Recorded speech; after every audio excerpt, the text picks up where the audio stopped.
कभी सोचा है कि सफलता के सबसे बड़े राज शायद इतने आसान हों कि हम उन पर ध्यान ही नहीं देते। आज हम डेल कार्नेगी की मशहूर किताब how to win friends and influence people से बस ऐसे ही दो बेहद सरल लेकिन असरदार सिद्धांतों को समझने जा रहे हैं। और नहीं, ये कोई मुश्किल स्ट्रैटेजी या बिजनेस प्लान के बारे में नहीं है। नहीं, ये तो बस इंसानों के बीच होने वाले दो बहुत ही सिंपल इंटरैक्शन के बारे में है, जिनमें सचमुच सब कुछ बदलने की ताकत है। तो पहला राज, अच्छा सोचिए, ऐसी कौन सी चीज है जो हम सबके पास है लेकिन बहुत कम लोग इसकी असली ताकत को समझते और इस्तेमाल करते हैं? वो है किसी का नाम। 50,000 ये कोई छोटा मोटा नंबर नहीं है। इतने लोगों के नाम सोचिए।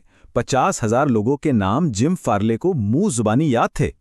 और जानते हैं, इसी एक कमाल की आदत ने, इसी एक स्किल ने फ्रैंकलिन डी रूजवेल्ट को प्रेसिडेंट बनाने में एक बहुत बड़ा रोल निभाया। देखिए, फार्ले जानते थे कि जब किसी का नाम लेकर उसे पुकारा जाता है तो वो सिर्फ एक शब्द नहीं होता। इससे उस इंसान को महसूस होता है कि वो भीड़ का हिस्सा नहीं बल्कि एक खास व्यक्ति है। ये एक ऐसा सबक था जो उन्होंने एक सेल्समैन के तौर पर सीखा, और इसी की बदौलत उन्होंने इतिहास की सबसे असरदार पॉलिटिकल मशीनों में से एक खड़ी कर दी। और ऐसा नहीं है कि ये सिर्फ पॉलिटिक्स में काम करता है। स्टील किंग एंड्रू कार्नेगी को ही देख लीजिए।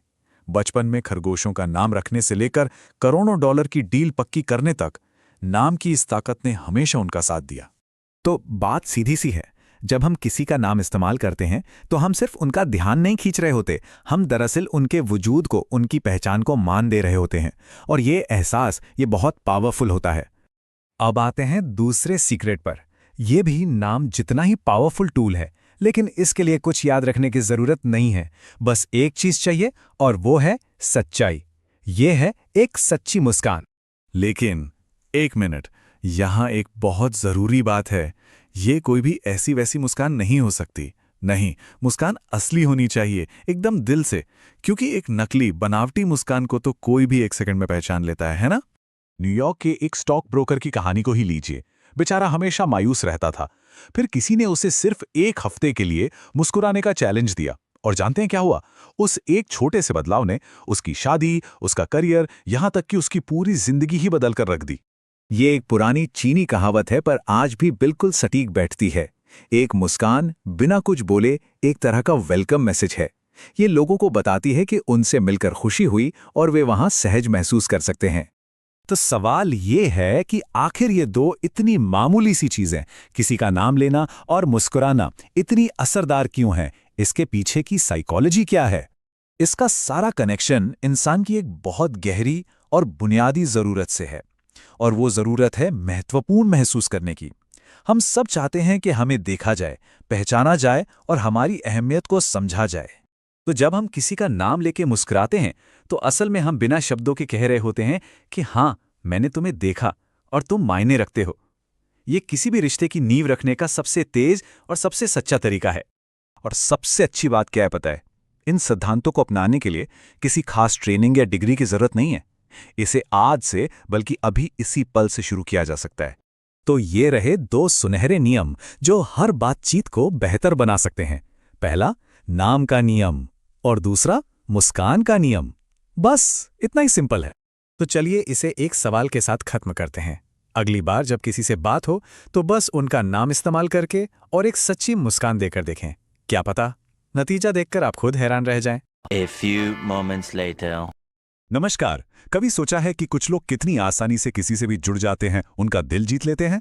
आज हम लोक व्यवहार किताब के दो ऐसे पावरफुल आइडियाज को समझेंगे ना, जो किसी भी बातचीत में जान डाल सकते हैं और रिश्तों को वाकई में मजबूत बना सकते हैं।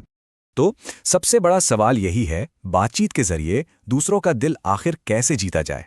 ये एक ऐसी चुनौती है जिसे हम सब कहीं ना कहीं महसूस करते हैं, और इसका जवाब शायद हमारी सोच से कहीं ज्यादा आसान है। तो चलिए पहले नियम से शुरू करते हैं। ये सुनने में तो बहुत सीधा साधा लगता है, लेकिन इसका असर बहुत गहरा है।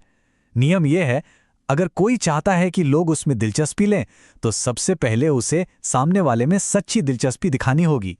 अमेरिका के राष्ट्रपति थियोडोर रूजवेल्ट इसकी एक जबरदस्त मिसाल थे। जब भी उनकी किसी से मीटिंग फिक्स होती थी ना, तो वो एक रात पहले उस इंसान के पसंदीदा विषयों पर जमकर रिसर्च करते थे। मतलब पूरी तैयारी। सामने कोई काउबॉय हो या कोई बड़ा डिप्लोमेट, रूजवेल्ट को हमेशा पता होता था कि बात शुरू कहां से करनी है।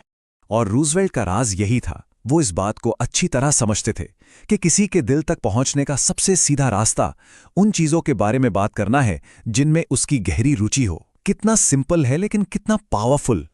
अच्छा, अब एक और कहानी लेते हैं। एडवर्ड एल कलिफ नाम के एक व्यक्ति को एक बॉय स्काउट को यूरोप भेजने के लिए एक बहुत बड़ी कंपनी के प्रेसिडेंट से मदद चाहिए थी। अब ये मांग कोई छोटी मोटी तो थी नहीं।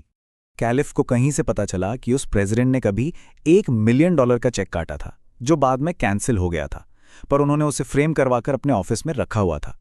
तो कैलिफ ने क्या किया, उन्होंने अपनी ज़रूरत के बारे में बात करने के बजाय सीधे उस चेक के बारे में पूछ लिया। मतलब उन्होंने अपनी बात नहीं, सामने वाले की दुनिया में एंट्री की। और नतीजा, यकीन मानिए, नतीजा उम्मीद से कहीं बढ़कर था। कैलिफ ने मदद तो एक बच्चे के लिए मांगी थी, लेकिन उन्हें मिली 5 बच्चों की पूरी ट्रिप का खर्चा, साथ में $1000 का क्रेडिट लेटर और यूरोप में उनकी मेजबानी का वादा भी। ये सब सिर्फ इसलिए हुआ क्योंकि कैलिफ ने अपनी जरूरत पर नहीं बल्कि उस प्रेसिडेंट की दिलचस्पी पर फोकस किया था। तो दूसरों में दिलचस्पी दिखाना तो बस पहला कदम है, लेकिन इसका दूसरा और शायद सबसे जरूरी हिस्सा है सुनने की कमाल की शक्ति। किसी को ध्यान से सुनना शायद वो सबसे बड़ा सम्मान है जो हम किसी को दे सकते हैं। एक बार एक लेखक एक डिनर पार्टी में एक बॉटनिस्ट यानी वनस्पति विज्ञानी से मिले।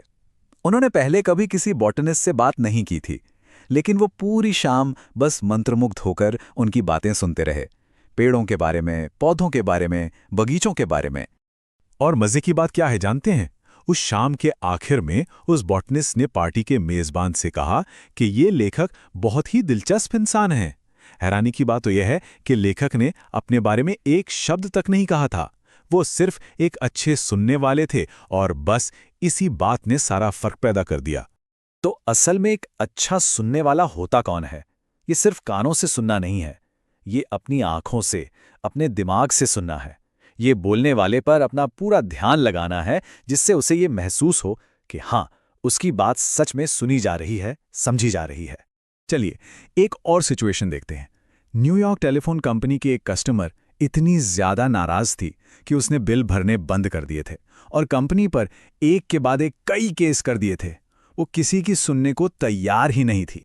तब कंपनी ने अपने सबसे माहिर प्रॉब्लम सॉल्वर को भेजा, और उसने क्या किया?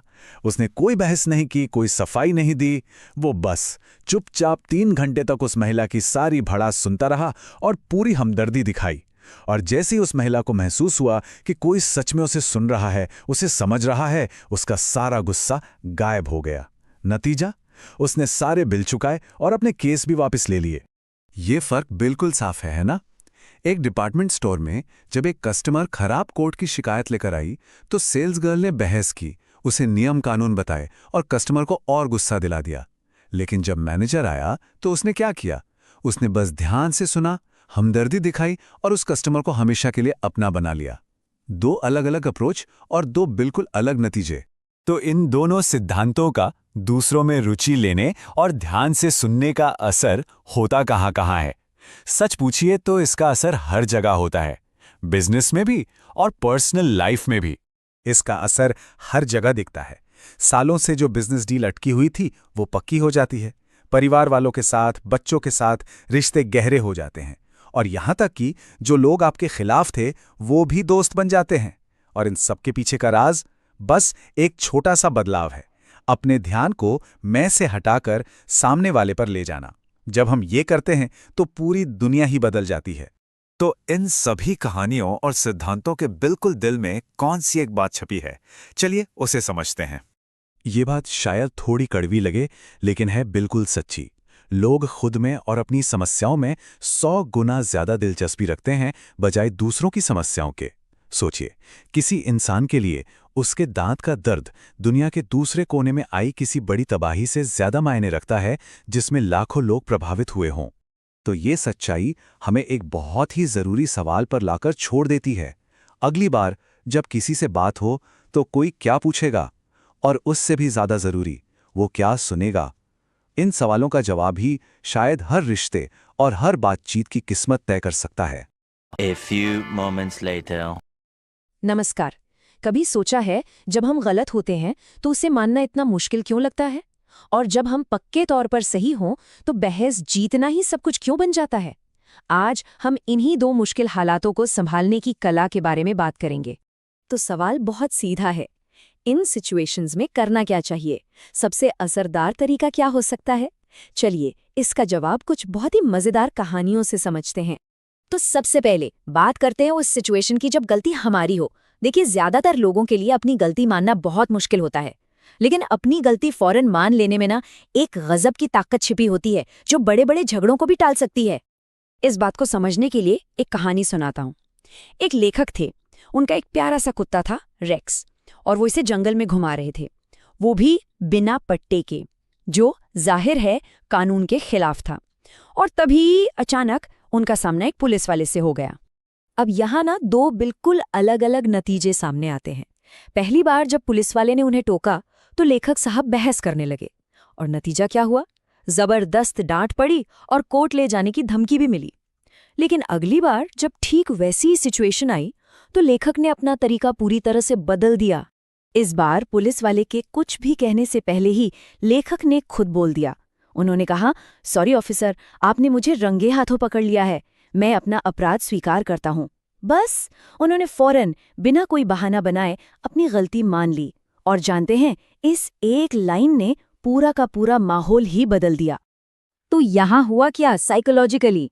देखिए, जब कोई खुद ही अपनी बुराई करने लगता है ना, तो सामने वाले की आलोचना करने की इच्छा ही खत्म हो जाती है, उसका ईगो शांत हो जाता है, और फिर वो गुस्से की जगह उदारता दिखाने लगता है। लेखक के साथ भी बिल्कुल यही हुआ। पुलिस वाला एकदम नरम पड़ गया और उसने उन्हें आराम से जाने दिया। अच्छा, तो ये तो हुई गलती मानने की बात। अब आते हैं सिक्के के दूसरे पहलू पर। क्या करें जब हमें पक्का यकीन हो कि हम सही हैं? हमारी पहली इंस्टिंक्ट क्या होती है? बहस करना। पर क्या ये सच में सबसे अच्छा रास्ता है? चलिए आपको मिलवाता हूँ पैट्रिक ओहेयर से। पैट्रिक एक ट्रक सेल्समैन थे और उन्हें अपने ग्राहकों से बहस करने की बुरी आदत थी। मतलब अगर किसी कस्टमर ने उनके ट्रक में कोई कमी निकाल दी तो पैट्रिक बस उसे गलत साबित करने में जुट जाते थे। और अक्सर वो कस्टमर के ऑफिस से यही सोचकर निकलते थे, हाँ, आज तो मैंने उसे सबक सिखा ही दिया। वो बहस तो जीत जाते थे, पर अपना ट्रक कभी नहीं बेच पाते थे। सोचिए, वो कस्टमर का सम्मान भी खोते थे और अपना बिजनेस भी। फिर पैट्रिक ने अपनी स्ट्रैटेजी बदली, और ये कमाल की थी। स्टेप 1, वो कस्टमर की बात से सहमत होने लगे। अगर कोई कहता, अरे उस कंपनी का ट्रक तो ज्यादा अच्छा है, तो पैट्रिक कहते, हाँ बिल्कुल, वो एक बहुत अच्छी कंपनी है। स्टेप 2, बहस की कोई गुंजाइश ही नहीं छोड़ी। और स्टेप 3, जब माहौल शांत हो जाता तब वो आराम से अपने ट्रकों की खूबियां बताते थे। और नतीजा, पैट्रिक एक टॉप सेल्समैन बन गए। बेन फ्रैंकलिन की ये बात ना बिल्कुल मुद्दे की है। ये हमें एक बहुत जरूरी सवाल पर लाकर खड़ा कर देती है। हमें चाहिए क्या? किसी को गलत साबित करके मिली एक खोखली जीत, या उस इंसान का भरोसा और गुडविल? क्योंकि देखिए, दोनों एक साथ मिलना तो लगभग नामुमकिन है। तो ठीक है, अगर बहस नहीं करनी तो फिर करना क्या है? इसका जवाब है सद्भाव जीतना। मतलब एक ऐसा माहौल बनाना जहां दूसरा इंसान आपकी बात सुनने को तैयार हो जाए। एक टैक्स कंसल्टेंट की कहानी देखिए। वो एक टैक्स इंस्पेक्टर के साथ पूरे 1 घंटे तक बहस करते रहे, कोई फायदा नहीं हुआ। इंस्पेक्टर तो और भी जिद्दी होता गया। फिर उन्होंने अपना तरीका बदला। बहस को पूरी तरह छोड़कर उन्होंने इंस्पेक्टर के तजुर्बे और उसके ज्ञान की तारीफ करनी शुरू कर दी। और फिर तो जैसे कोई जादू हो गया। जो इंस्पेक्टर कुछ सुनने को तैयार नहीं था, वो एक दोस्त की तरह बात करने लगा और मामला चुटकियों में सुलझ गया। तो अगली बार जब कोई आपसे सहमत ना हो तो उसे एक लड़ाई की तरह मत देखिए, उसे एक मौके की तरह देखिए। यहाँ कुछ सुझाव हैं जो किसी भी असहमति को एक बड़ी बहस बनने से रोक सकते हैं। तो बहस से बचना कैसे है? सबसे पहले तो असहमति का स्वागत करिए, उसे कुछ नया सीखने का मौका समझिए। अपनी पहली इंस्टिंक्ट पर कभी भरोसा मत करिए, जो अक्सर गुस्से या खुद को डिफेंड करने की होती है। शांत रहिए। इसके बजाय सामने वाले की बात को पूरा और ध्यान से सुनिए। उन पॉइंट्स को ढूंढने की कोशिश करिए जिन पर आप दोनों सहमत हो सकते हैं। और सबसे ज़रूरी बात, अगर आपको लगे कि अरे गलती तो मेरी ही है, तो उसे मानने में ज़रा भी देर मत करिए। तो आज हमने जो 2 बड़ी बातें सीखी कि गलती हो तो फौरन मान लो और सही हो तो बहस से बचो। चलिए इन दोनों को एक साथ जोड़कर देखते हैं। ये पुरानी कहावत है ना, ये पूरी बातचीत का निचोड़ है। लड़ाई या बहस करके शायद ही कभी वो मिलता है जो हम चाहते हैं, लेकिन कभी कभी सिर्फ झुक जाने से या सामने वाले के नजरिए को समझने की कोशिश करने से हमें उम्मीद से कहीं ज्यादा मिल जाता है, फिर चाहे वो माफी हो या भरोसा या फिर एक बिल्कुल नया पर्सपेक्टिव। तो ये पूरी चर्चा हमें एक बहुत जरूरी सवाल पर लाकर छोड़ती है। अगली बार किसी ऐसी सिचुएशन में ये सोचना होगा, ज्यादा जरूरी क्या है, सही साबित होना या प्रभावी होना और एक अच्छा नतीजा पाना, क्योंकि चुनाव हमेशा हमारे ही हाथ में होता है। A few moments later. कभी ऐसा हुआ है कि कोई बहस तो जीत ली, पर बाद में लगा कि यार कुछ ज्यादा ही कीमती चीज हार गए हैं। आज हम इसी प्रभाव डालने की कला को समझेंगे, कुछ कमाल की कहानियों से सीखेंगे कि दिल कैसे जीते जाते हैं, बहसें नहीं। हमारी पहली सीख एक ऐसी जगह से आती है जिसके बारे में कोई शायद सोचेगा भी नहीं, अमेरिकन सुप्रीम कोर्ट के एकदम सीरियस माहौल से। ये कहानी है सही होने की, लेकिन फिर भी बुरी तरह से गलत साबित होने की। तो कहानी के बीच में है एक नौजवान वकील जो एक ऐसा केस लड़ रहा था जो ना सिर्फ लोगों की किस्मत बदल सकता था, बल्कि कानून की एक नई मिसाल भी बना सकता था। मतलब दबाव बहुत ज्यादा था। अब गर्मा गर्म बहस के बीच एक जज साहब ने शायद उस नौजवान वकील को परखने के लिए समय सीमा को लेकर एक सवाल पूछ लिया। उन्होंने कहा, ये 6 साल होती है, ठीक है ना? और बस यहीं पर कहानी में एक जबरदस्त मोड़ आता है। वो वकील अपने ज्ञान पर पूरा भरोसा करके एक पल भी नहीं रुका। भरी अदालत में उसने कहा, नहीं योर ऑनर, समुद्री कानून में कोई समय सीमा नहीं होती। अब देखिए, तथ्य के हिसाब से तो वो 100% सही था, पर इंसानी साइकोलॉजी के हिसाब से उसने बहुत बड़ी गलती कर दी थी। अपनी शानदार कानूनी दलीलों के बावजूद उसका तर्क एक दीवार से जा टकराया। क्यों? क्योंकि उसने जज को सबके सामने नीचा दिखा दिया था, और ऐसा करके उसने जज का भरोसा खो दिया। वो तथ्यों की लड़ाई तो जीत गया, पर केस की बड़ी जंग हार गया। तो सवाल ये उठता है कि किसी को गलत साबित करना आखिर उल्टा क्यों पड़ जाता है? इसका जवाब तर्क में नहीं, बल्कि इंसानी मनोविज्ञान में छिपा है।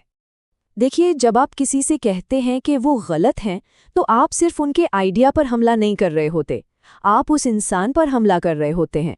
ये सीधा उनके आत्मसम्मान पर, उनकी समझदारी पर चोट करता है। और जब लोगों पर हमला होता है तो वो क्या करते हैं?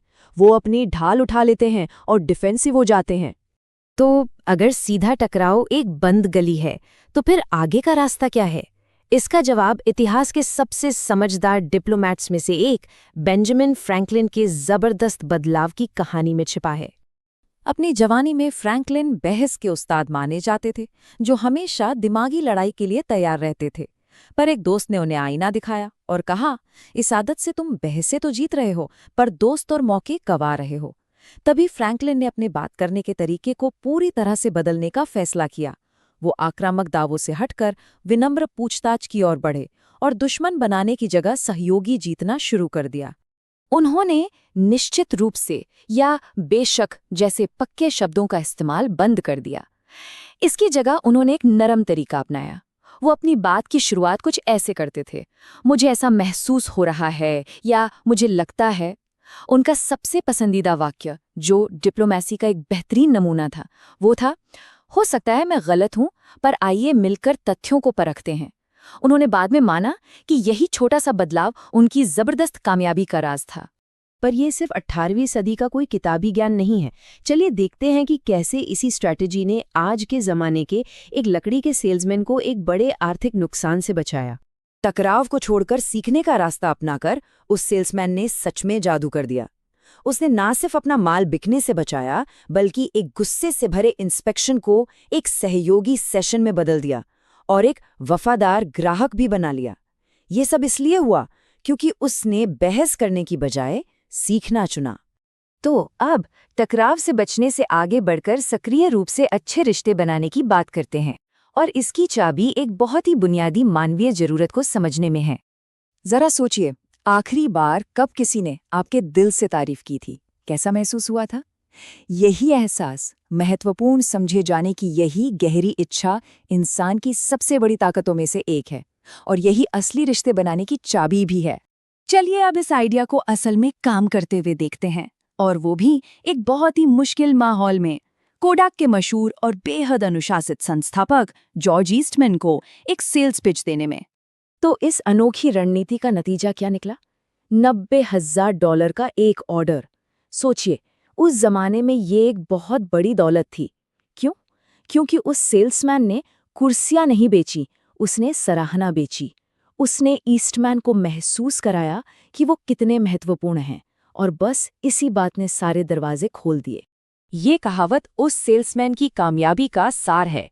एडमसन ने ईस्टमैन को महसूस कराया कि वो महत्वपूर्ण है, और बस इंसान की उसी सबसे गहरी इच्छा को छुआ। तो इन दोनों शक्तिशाली विचारों को एक सीधे साधे नियम में कैसे बांधा जा सकता है? सारी बात घूम फिर कर एक ही जगह आती है, सुनहरा नियम। बहस से बचना और सच्ची तारीफ करना, ये दो अलग अलग बातें नहीं हैं, ये एक ही सिक्के के दो पहलू हैं। दूसरों के साथ वैसा ही सम्मान और इज्जत से पेश आना जैसा कोई अपने लिए चाहता है।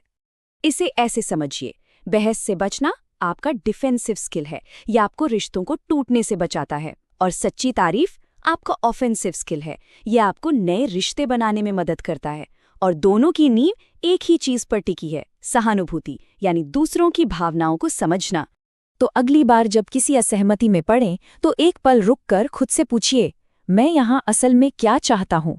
इस बात को जीतना या इस इंसान को जीतना? चुनाव हमेशा की तरह आपका है, और यही इस पूरी बातचीत का सार है। A few moments later. नमस्कार। कभी सोचा है कि कुछ लोग अपनी बात इतनी आसानी से कैसे मनवा लेते हैं? डेल कार्नेगी की किताब लोक व्यवहार दशकों से एक कमाल का सच सिखाती आ रही है। वो ये कि दूसरों को प्रभावित करने की असली कला जोर जबरदस्ती में नहीं, बल्कि कुछ बहुत ही आसान और मानवीय सिद्धांतों में छिपी है। तो आज चलिए उन्हीं शक्तिशाली सिद्धांतों की दुनिया में चलते हैं। तो आज हम 5 मुख्य आइडियाज पर बात करेंगे। ये हमें दिखाएंगे कि कैसे दोस्ती की एक छोटी सी मिठास या फिर चुप रहकर सुनने की बेमिसाल ताकत, और यहां तक कि एक मामूली सा हाँ शब्द भी पूरी बातचीत का रुख बदल सकता है। चलिए देखते हैं कि ये सब असल में काम कैसे करता है। किसी भी बातचीत को शुरू करने से पहले ये सवाल खुद से पूछना बहुत जरूरी है। मकसद क्या है? क्या सिर्फ अपनी बात सही साबित करनी है, बहस जीतनी है, या फिर सामने वाले का सहयोग पाना है, उसका दिल जीतना है? कार्नेगी के सारे सिद्धांत असल में इसी एक सवाल का जवाब देते हैं। तो हमारा सबसे पहला सिद्धांत ये दोस्ती और प्यार से बात करने की ताकत के बारे में है। कार्नेगी ने इसे एक बड़ा प्यारा नाम दिया है, शहद की एक बूंद। और इसके पीछे एक बहुत पुरानी कहावत है जो इंसानी फितरत को बड़े अच्छे से समझाती है। ये कहावत अब्राहम लिंकन की वजह से काफी फेमस हुई थी। मतलब बड़ा सीधा सा है, अगर किसी का दिल जीतना है तो सबसे पहले उन्हें ये यकीन दिलाना पड़ता है कि आप उनके दोस्त हैं, कोई दुश्मन नहीं। दोस्ती में जो मिठास होती है वो किसी भी तरह के तर्क या गुस्से से कहीं ज्यादा पावरफुल होती है। इसका सबसे बढ़िया एग्जाम्पल है हवा और सूरज की वो पुरानी कहानी। याद है? दोनों में शर्त लगी कि देखते हैं कौन उस आदमी का कोट उतरवा पाता है। हवा ने तो भाई अपनी पूरी ताकत लगा दी, जोर जोर से चली, पर हुआ क्या? आदमी ने अपना कोट और कस के पकड़ लिया। फिर बारी आई सूरज की। वो बस प्यार से मुस्कुराया, अपनी गर्मी फैलाई, और आदमी ने खुशी खुशी खुद ही अपना कोट उतार दिया। तो जाहिर है जबरदस्ती से नहीं, प्यार और दोस्ती से ही बात बनती है। और ये सिर्फ कहानियों में नहीं होता। जॉन डी रॉकफेलर ने इसे रियल लाइफ में करके दिखाया। सोचिए, उनकी कंपनी में मजदूर हड़ताल पर थे। माहौल एकदम गर्म था। वो चाहते तो जोर जबरदस्ती कर सकते थे, उन्हें डरा धमका सकते थे, पर उन्होंने ऐसा कुछ नहीं किया। उल्टा उन्होंने मजदूरों को डांटने के बजाय उन्हें दोस्तों कहकर बुलाया। बस इस एक शब्द ने सारा गुस्सा ठंडा कर दिया। और जानते हैं क्या हुआ? बिना किसी बहस के हड़ताल खत्म हो गई। पर देखिए, दोस्ती सिर्फ मीठे बोल बोलने से तो नहीं होती। दोस्ती बनती है समझने से। और यहीं से शुरू होता है हमारा दूसरा प्रिंसिपल। किसी से अपनी बात मनवाने से पहले यह जरूरी है कि पहले उसे समझा जाए। और समझने का सबसे बेस्ट तरीका क्या है? सुनना। अक्सर हमें लगता है कि हमें ही ज्यादा बोलना चाहिए, अपनी बात रखनी चाहिए, पर कभी-कभी सबसे बड़ी जीत चुप रहने में ही छिपी होती है। एक सेल्समैन की कहानी है जो इस बात को एकदम परफेक्ट तरीके से समझाती है।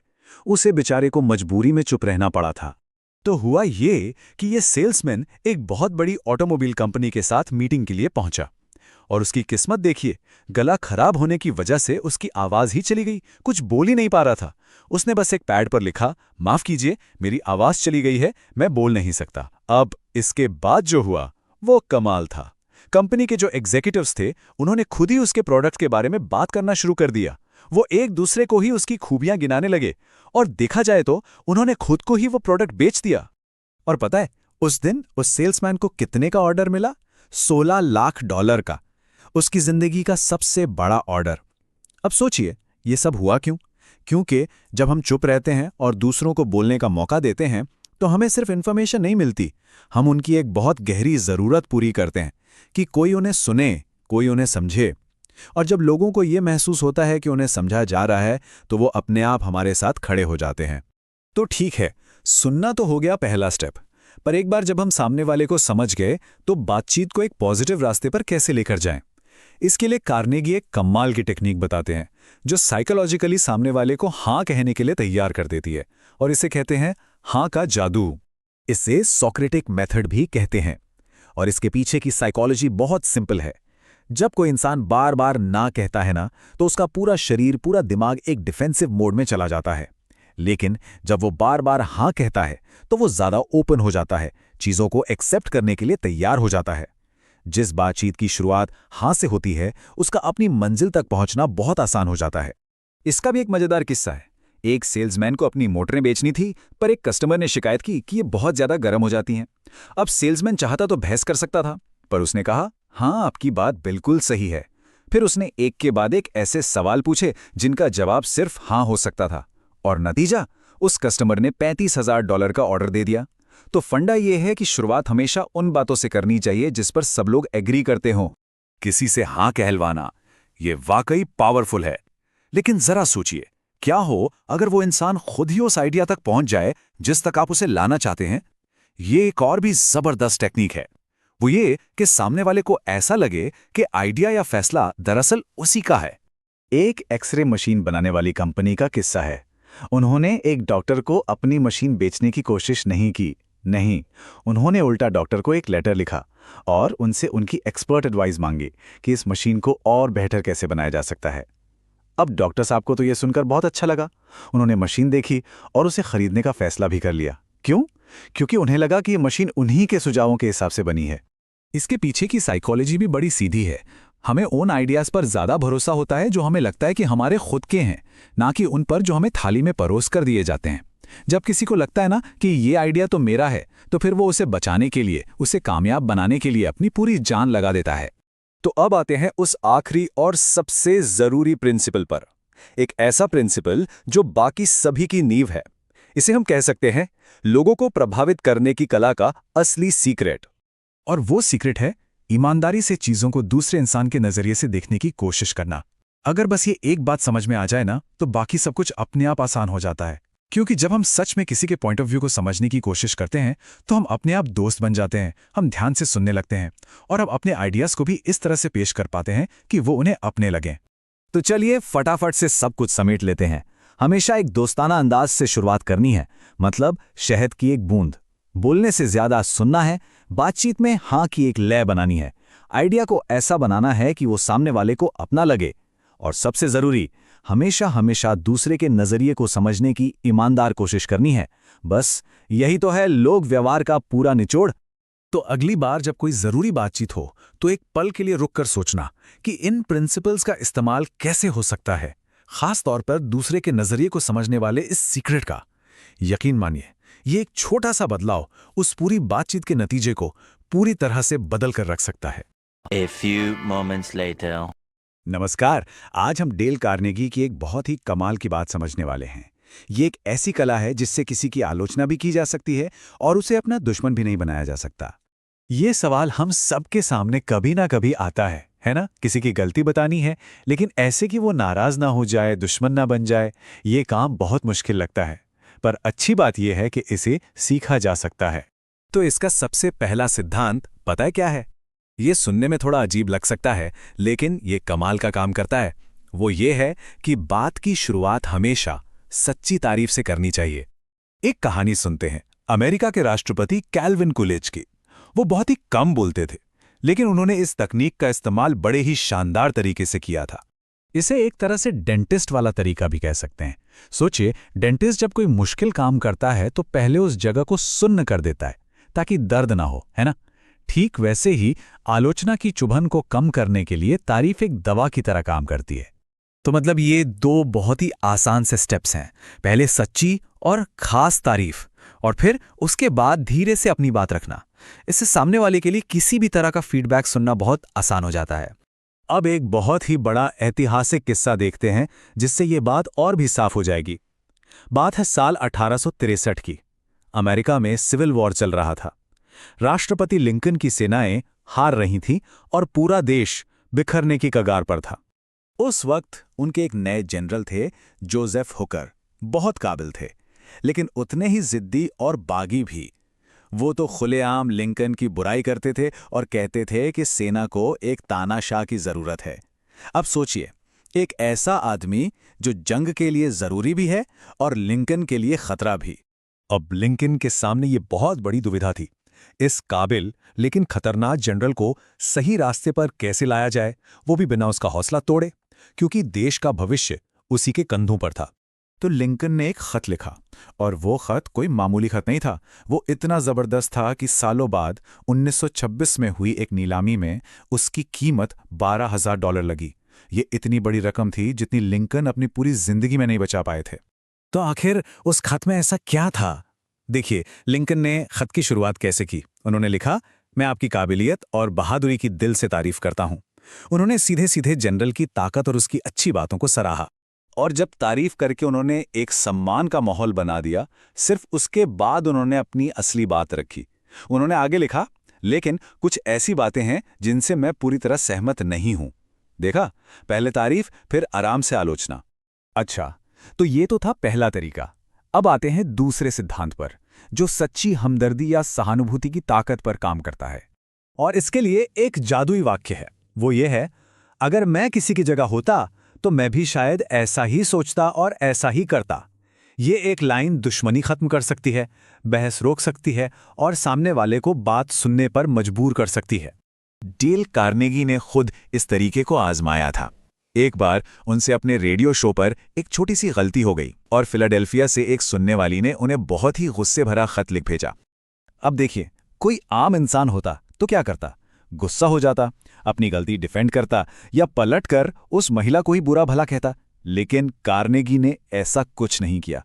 उन्होंने उस महिला को फोन किया, उसे धन्यवाद कहा, अपनी गलती के लिए माफी मांगी और कहा कि वो उसकी बात से पूरी तरह सहमत हैं। और नतीजा ये हुआ कि वो महिला इतनी प्रभावित हुई कि उसने अपने खत के लिए माफी मांगी और आगे चलकर कार्नेगी की सबसे बड़ी फैन बन गई। देखिए, सहानुभूति में कितनी ताकत है। इससे सिर्फ बहस नहीं जीती जाती, बल्कि एक दोस्त भी जीता जाता है। तो चलिए अब देखते हैं कि ये दोनों सिद्धांत हमारी असल जिंदगी में रोजमर्रा के हालातों में कैसे काम आ सकते हैं। यहाँ कुछ असली किस्से हैं, जैसे कॉन्ट्रैक्टर जिसके अनोखे नाम की तारीफ करने से एक जरूरी डिलीवरी वक्त पर हो गई, या एक बैंक की कर्मचारी जिसकी अच्छी सर्विस की तारीफ की तो वो एक नया तरीका सीखने के लिए आसानी से तैयार हो गई। यहाँ तक कि एक पियानो सीखने वाली स्टूडेंट जिसके सुंदर नाखूनों की तारीफ ने उसे वो करने पर मजबूर कर दिया जो उसकी माँ भी नहीं करवा पाई, यानी बेहतर पियानो बजाने के लिए नाखून काटना। मतलब ये तरीके हर जगह काम करते हैं। तो फिर इन सारी बातों का निचोड़ क्या है? हमारे काम की सबसे जरूरी बात क्या है? बात सिर्फ दो बहुत ही पावरफुल तरीकों की है। पहला, आलोचना से पहले तारीफ, ठीक डेंटिस्ट की तरह, ताकि फीडबैक देना लेना आसान हो जाए। और दूसरा, सच्ची हमदर्दी दिखाना। वो जादुई वाक्य याद है ना? इससे किसी भी झगड़े को खत्म किया जा सकता है और रिश्ते बेहतर बनाए जा सकते हैं।